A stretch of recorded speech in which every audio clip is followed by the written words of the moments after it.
रबीउल अव्वल सन 4 हिजरी मुसलमानों ने यहूदियों के सबसे बड़े कबीले बनु नुज़ैर का मुहासरा कर लिया। लेकिन बनु नुज़ैर तो मदीना में ही रहते थे और उनसे मिसाक़े मदीना एग्रीमेंट भी हुआ था, तो फिर उनका मुहासरा क्यों?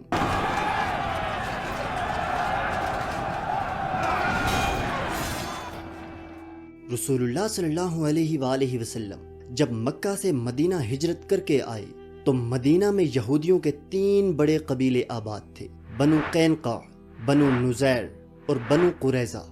मदीना आते ही इन तीनों कबीलों के साथ रसूलुल्लाह सल्लल्लाहु अलैहि वसल्लम का एग्रीमेंट हो गया, जिसका नाम था मीसाक़े मदीना।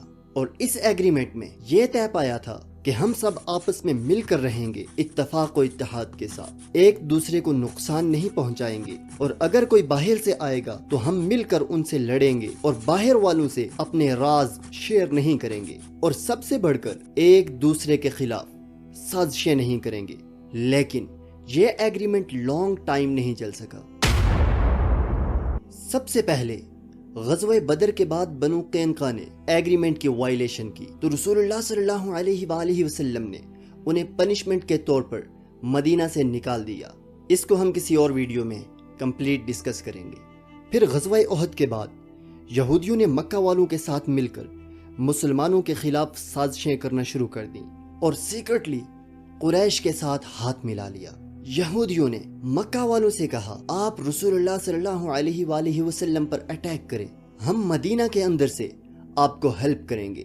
लेकिन मक्का वाले तो अभी 5 माह पहले मुसलमानों से जंग लड़कर गए थे।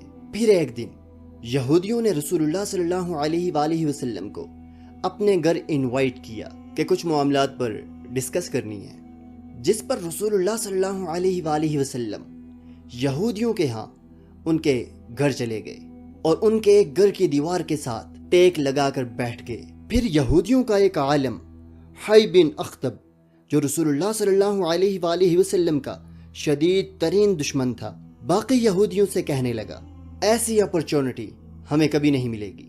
हम किसी को दीवार के ऊपर बेचकर बड़ा सा पत्थर रसूलुल्लाह सल्लल्लाहु अलैहि वसल्लम के सर पर फेंकवा देते हैं। अब इन यहूदियों की इंटेंशन माज़अल्लाह रसूलुल्लाह सल्लल्लाहु अलैहि वसल्लम को कत्ल करने की थी। लेकिन यहूदी कुछ कर पाते उससे पहले रसूलुल्लाह सल्लल्लाहु अलैहि वसल्लम को उनके इरादों का इल्म हो चुका था। जो एग्रीमेंट यहूदियों के साथ हुआ था उसकी वायलेशन तो यहूदियों ने कर दी। सो अब रसूलुल्लाह सल्लल्लाहु अलैहि वसल्लम यहूदियों के घर से उठे और वापस मदीना अपने घर चले गए। यहूदियों को एक बात की समझ तो आ गई थी, इस गद्दारी पे हमें पनिशमेंट तो मिलेगी, या तो हमें मार दिया जाएगा या हमें मदीना से निकाल दिया जाएगा। फिर यहूदियों के एक आलिम ने कहा, या तो हमें इस्लाम कबूल कर लेना चाहिए या हमें जिजिया देकर अपने आप को सेव कर लेना चाहिए। लेकिन बाकी यहूदियों ने कहा, हमें जिला वतनी कबूल है लेकिन हम कभी भी इस्लाम कबूल नहीं करेंगे। रसूलुल्लाह सल्लल्लाहु अलैहि वसल्लम ने अपना पैगाम देकर मुहम्मद बिन मुसल्लिमा को बनी नुज़ैर के पास रवाना किया कि तुम सब मेरे शहरों से निकल जाओ, इसलिए कि तुमने एग्रीमेंट की वायलेशन की है। तुम्हारे पास सिर्फ 10 डेज की मोहलत है और जो कोई 10 दिन के बाद यहाँ पाया गया तो उसके गर्दन उड़ा दी जाएगी। फिर यहूदियों ने मदीना छोड़ने की तैयारी शुरू कर दी। सहरा से अपने ऊँटों को लाए और कुछ ऊँट उन्होंने किराए पर ले लिए ताकि मदीना से अपना सारा सामान शिफ्ट कर सकें। लेकिन फिर यहूदियों के पास अब्दुल्ला बिन अबी, जो कि मुनाफिकीन का सरदार था, अपने कुछ आदमी भेजे और यहूदियों से कहा, तुम मदीना मत छोड़ना, हम तुम्हारी मदद करेंगे, हमारे साथ बहुत सारे कबीले हैं, हम मुसलमानों को जंग में आराम से शिकस्त दे देंगे, बस तुम जंग की तैयारी करो।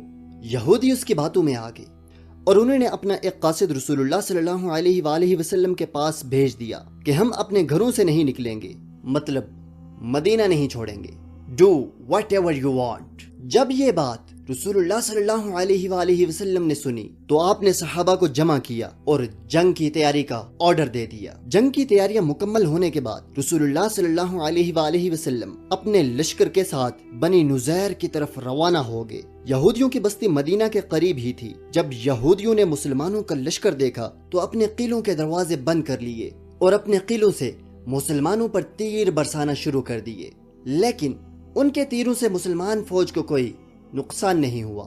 پھر مسلمانوں نے یہودیوں کے گھروں کا محاصرہ کر لیا۔ یہودیوں کے تیر اندازوں میں سے ایک تیر انداز نے ایسا تیر پھینکا جو رسول اللہ صلی اللہ علیہ وآلہ وسلم کے کیمپ میں جا کر لگا، جس پر صحابہ نے رسول اللہ صلی اللہ علیہ وآلہ وسلم کے کیمپ کو دوسری جگہ شفٹ کر دیا، لیکن حضرت علی رضی اللہ تعالی عنہ نے اس تیر انداز کے سر کو کاٹ دیا اور اس کے 2 ساتھیوں کو بھی قتل کر دیا۔ پھر رسول اللہ صلی اللہ علیہ وآلہ وسلم نے 10 دن تک یہودیوں کا محاصرہ جاری رکھا، جس پر نہ تو یہودیوں کو کوئی مدد مل سکی اور نہ ہی وہ مسلمانوں سے جنگ کر سکے۔ یہودیوں کے دلوں میں مسلمانوں کا خوف طاری ہو گیا اور انہوں نے اپنے ایک عالم کو رسول اللہ صلی اللہ علیہ وآلہ وسلم کے پاس بھیجا کہ آپ ہمیں چھوڑ دیں، ہم مدینہ سے نکل جائیں گے، جس پر رسول اللہ صلی اللہ علیہ وآلہ وسلم نے یہودیوں سے کہا، تم اپنا جتنا سامان لے جا سکتے ہو لے جاؤ، تمہیں اجازت ہے۔ یہودیوں نے 600 اونٹوں پر اپنا سامان رکھا اور مدینہ سے چلے گئے۔ ان میں سے کچھ یہودی خیبر کی طرف چلے گئے اور کچھ شام کی طرف روانہ ہو گئے، اور مسلمانوں کو ان سے بغیر جنگ کیے چھٹکارا مل گیا۔ سبسکرائب